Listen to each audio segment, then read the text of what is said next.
Good morning everyone. सुबह के 9 बज रहे हैं। चलिए हम लोग चाय पीते हैं। हम अकेले नहीं हैं, हमारे साथ 2 लोग हैं, यानी कि हमारे हेल्पर हैं। तो इनके लिए भी हमने चाय बना लिया। हम लोगों की डेली इसी टाइम पे चाय की मीटिंग होती है। तो 3 कप चाय बनाने के लिए हमने पहले 1.5 कप पानी डाला है। इसमें 2 टीस्पून चाय पत्ती डालेंगे और इसको 1 मिनट तक या फिर 2 मिनट तक उबलने देंगे। चाय पत्ती उबल चुका है। अब इसमें हम 2 कप दूध डालेंगे। अगर आपके पास भैंस का दूध है तो 1 ही कप डालें, क्योंकि भैंस का दूध गाढ़ा होता है और हमारे पास गाय का दूध था तो गाय का दूध थोड़ा पतला होता है। अब दूध डालने के बाद भी 5 मिनट तक धीमी आंच पे हम चाय को पकने देंगे। सुबह सुबह कड़क चाय पीने का आनंद ही कुछ और है। मन एकदम फ्रेश हो जाता है। हमारे घर में हम ही केवल चाय पीते हैं, हस्बैंड तो पीते नहीं हैं, इसलिए हम अपने हेल्पर्स का इंतज़ार करते रहते हैं। जब वो आएंगे तब हम साथ में बैठ के मीटिंग करेंगे और चाय पियेंगे, क्योंकि मीटिंग भी तो ज़रूरी है ना। लीजिए, बातों बातों में 5 मिनट हो गए हैं। अब इसमें हम 2 चम्मच चीनी डालेंगे। आपको ज़्यादा मीठा पीना है तो आप और भी चीनी डाल सकते हैं। अब इसको हम 1 बॉयल आने देंगे, उसके बाद हम चाय को छान लेंगे। लीजिए, चाय हमारा तैयार है। चाय पीने के बाद हम खाना बनाने की तैयारी कर लेंगे। चाय पीने के बाद से हमने चावल धो के रख लिया, दाल भिगो के रख लिया और सब्जियां काट के रख ली। उसके बाद 12 बजे हम खाने की तैयारी करेंगे। तो चलिए, सबसे पहले हम सब्जी छौंक लेते हैं। तो हमने कढ़ाई ले लिया। कढ़ाई, थोड़ा गर्मी का दिन है तो इसमें कीड़े मकोड़े सब बहुत घूमते रहते हैं, तो इसको अच्छे से वॉश कर लीजिए। फिर कढ़ाई को गैस पे रखिए। तो हमने गैस ऑन कर दिया है और कढ़ाई को पोंछ लेंगे, जिससे कढ़ाई जल्दी गर्म हो जाएगा और गैस की खपत कम होगी। कढ़ाई गर्म हो चुका है। इसमें हम लगभग 2 टीस्पून सरसों का तेल डालेंगे और इसे गर्म होने देंगे। उसके बाद इसमें पंचफोड़न डालेंगे और हरी मिर्ची डालेंगे। और जब पंचफोड़न चटक जाए तब इसमें हम आलू और शिमला मिर्च की सब्जी डाल देंगे। ये लीजिए, हमने तो बताया ही नहीं कि किस चीज़ की सब्ज़ी हम बना रहे हैं। तो हम बना रहे हैं आलू शिमला मिर्च की सब्ज़ी और आलू बैंगन की सब्ज़ी। और दूसरी तरफ जब तक तेल गर्म होगा तब तक हम कुकर चढ़ा लेंगे दाल के लिए। तो कुकर को भी हमने धुल कर और पोंछ लिया है ताकि जल्दी से गर्म हो जाए। अब हम सब्ज़ी छौंक लेंगे और सब्ज़ी को एक बार चला देंगे। फिर दाल को भी हम छौंक लेंगे। तो हम दाल को बाद में नहीं छौंकते हैं, बनाने से पहले ही छौंक लेते हैं। इससे दाल बहुत टेस्टी बनता है और दाल कुकर के बाहर फेंकता भी नहीं है। आप मेरे इस तरीके से दाल बनाएंगे तो आप हमेशा वही बनाएंगे, क्योंकि ये दाल बहुत टेस्टी लगता है। तो हमने इसमें 1 टीस्पून घी गर्म होने दिया है। उसके बाद जीरा आधा टीस्पून डालकर चटकने दिया। उसके बाद 2 टमाटर हम डाल देंगे और उससे थोड़ा सा भून लेंगे। भूनने के बाद इसमें हल्दी और नमक डाल देंगे और साथ में हम सब्जी को भी देखते रहेंगे, चलाते रहेंगे, नहीं तो सब्जी जलता रहेगा। अब हम सब्जी में और दाल में दोनों में एक साथ हल्दी डालेंगे, क्योंकि आज थोड़ा लेट हो गया है तो हम चाह रहे हैं कि जल्दी से जल्दी खाना बन जाए और गर्मी भी बहुत ज़्यादा है तो किचन में से जल्दी छुटकारा मिल जाएगा। टमाटर डालने के बाद इसमें हल्दी और नमक डालेंगे और थोड़ी देर भून लेंगे। फिर उसमें हम पानी डालकर उसमें दाल डाल देंगे जो हमने भिगो के रखा था। भिगोया हुआ दाल बहुत जल्दी बनकर तैयार हो जाता है। तो इसको हम 6 लीड लगाकर 6 सीटी लगाएंगे और दाल हमारा तैयार हो जाएगा। मेरे तरीके से कौन कौन दाल बनाते हैं ज़रा कमेंट करके बताते चलें। दाल के साइड से तो हम फ्री हो गए। अब इधर हम सब्जी देख लेते हैं। तो देखिए, सब्जी भी आधी भून चुकी है। एक तरफ सब्जी बन रहा है और साथ के साथ हम गैस भी साफ़ करते चल रहे हैं, क्योंकि उस पर दाल बनाते वक्त पानी गिर गया था। खाना बनाने के साथ साथ सफाई करते रहें तो किचन साफ़ करने में ज़्यादा टाइम नहीं लगता है। कुकर ने सीटी तो मार दी। अब हम चावल भी बनने के लिए रख देते हैं। तो हमारा गैस का चूल्हा 3 बर्नर का है।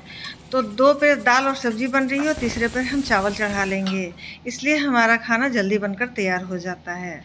चावल भी हमने पहले से भिगो के रखा था। चावल अगर आप भिगो के बनाते हैं तो खिला खिला चावल बनता है और लंबा लंबा चावल बनता है।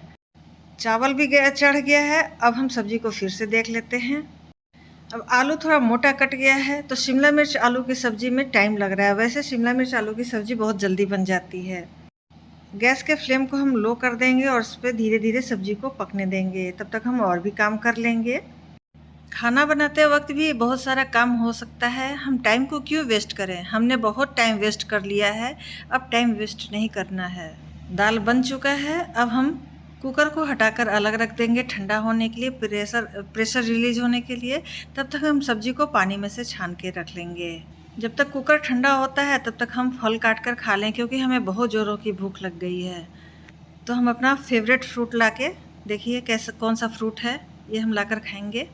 और कुछ सलाद का भी आइटम लाए हैं कि खाना बनाते बनाते सलाद भी कट जाएगा। ये हमारा फेवरेट फ्रूट है, ये मिल जाए तो हम दिन भर खा के यही रह जाएं। आप में से किसको पसंद है, आप हमें बताएं। तो लीजिए, आपको पता चल गया ना हमारा फेवरेट फ्रूट। तो फटाफट हम तरबूज को काट लेते हैं। लीजिए, तरबूज तो कट गया। अब हम चावल चेक कर लेते हैं कि पका कि नहीं।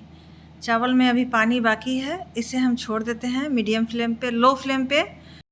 और सब्जी अभी पकी नहीं है तो थोड़ा सा पानी डालकर हम लो फ्लेम कर देंगे और ढककर छोड़ देंगे। जब तक कि सब्जी और चावल पकेगा तब तक हमारा फ्रूट भी फिनिश हो जाएगा। तो चलिए हम एंजॉय करते हैं तरबूज को।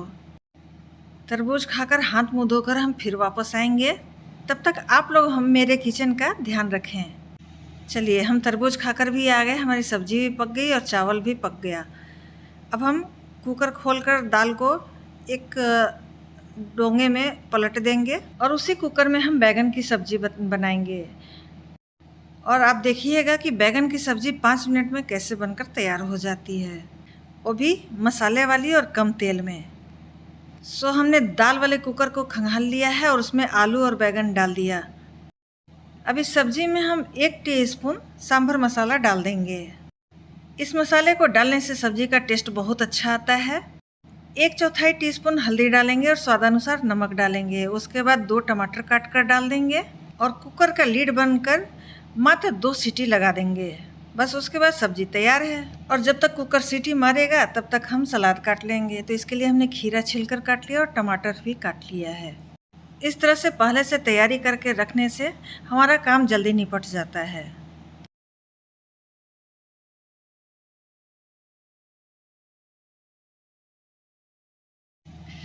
कुकर ने 2 बार सीटी मार दिया है, हम गैस को ऑफ कर देंगे, कुकर को ठंडा होने देंगे। इधर हम कढ़ाई रखेंगे गरम होने के लिए, उसमें 1 टीस्पून तेल डालेंगे, 1 मिर्ची डालेंगे और आधा टीस्पून पंचफोरन डालेंगे। पंचफोरन को चटकने देंगे। हींग है तो आप हींग भी डाल दीजिएगा, इस समय मेरे पास हींग नहीं था। और जो बैगन हमने उबाल कर रखा था उसे हम कढ़ाई में डाल देंगे और 1 मिनट में हमारा सब्जी बनकर तैयार हो जाएगा। तो आपको ये बैगन की सब्ज़ी बनाने का आइडिया कैसा लगा, हमें ज़रूर बताइएगा। अब सब्ज़ी बन गई है तो इसे खाली भी कर लेते हैं। कढ़ाई को खाली करने के बाद इसे हम धुलने के लिए रख देंगे। तब आप सोचेंगे ये सब क्यों बता रही है, तो हम इसलिए बता रहे हैं कि इस भीषण गर्मी में किचन में हम कम से कम कितना समय व्यतीत करें और पूरा का पूरा खाना भी बन जाए। अब जब खाना पूरी तरह से बन ही गया है तो भगवान को भी भोग लगा दिया जाए। तो ये हम भगवान की भोग की थाली तैयार कर रहे हैं। अब भगवान का ही दिया सब कुछ है तो भगवान को तो भोग लगाना ही है ना। तो प्रेम से भोग की थाली लगाई और भगवान को भोग लगा दिया। तो 4 से 5 मिनट लगते हैं भोग लगाने में। उसके बाद हम आ गए हैं फिर से किचन में और किचन की सफाई हमने सोचा कि इसी लगे कर लिया जाए ताकि निश्चिंत हो जाएंगे। फिर आराम से हम रात के खाने की तैयारी करेंगे। अब आज हमें गांव जाना है तो इसलिए हम सोचते हैं कि सारा साफ़ सफाई हो जाए अच्छे से, तो आने के बाद किचन हमें साफ़ सुथरा मिले। खाना बनाने के बाद दिन में किचन की सफाई हम खुद ही कर लेते हैं और रात का किचन का सफाई मेरे हेल्पर्स के जिम्मे रहता है। पहले हम हेल्पर्स के जिम्मे छोड़ देते थे तो किचन गंदा ही रहता था शाम तक, जब तक वो आते नहीं थे तब तक किचन गंदा रहता था। अब खुद ही किचन की सफाई करने में बहुत मज़ा आता है क्योंकि मिनटों में काम निपट जाता है। और शाम को फिर चाय के लिए जाइए, स्नैक्स बनाने जाइए तो किचन साफ़ सुथरा मिलता है। तो लीजिए, बातों बातों में किचन की सफाई भी हो गई। हमें मात्र 1 घंटा लगा खाना बनाने से और किचन की सफाई तक। तो मेरा आज का किचन का रूटीन आपको कैसा लगा हमें कमेंट करके ज़रूर बताइएगा। अच्छा लगे तो लाइक कर दीजिएगा। तो फिर मिलते हैं नेक्स्ट डे एक नए वीडियो के साथ। तब तक के लिए bye bye and take care.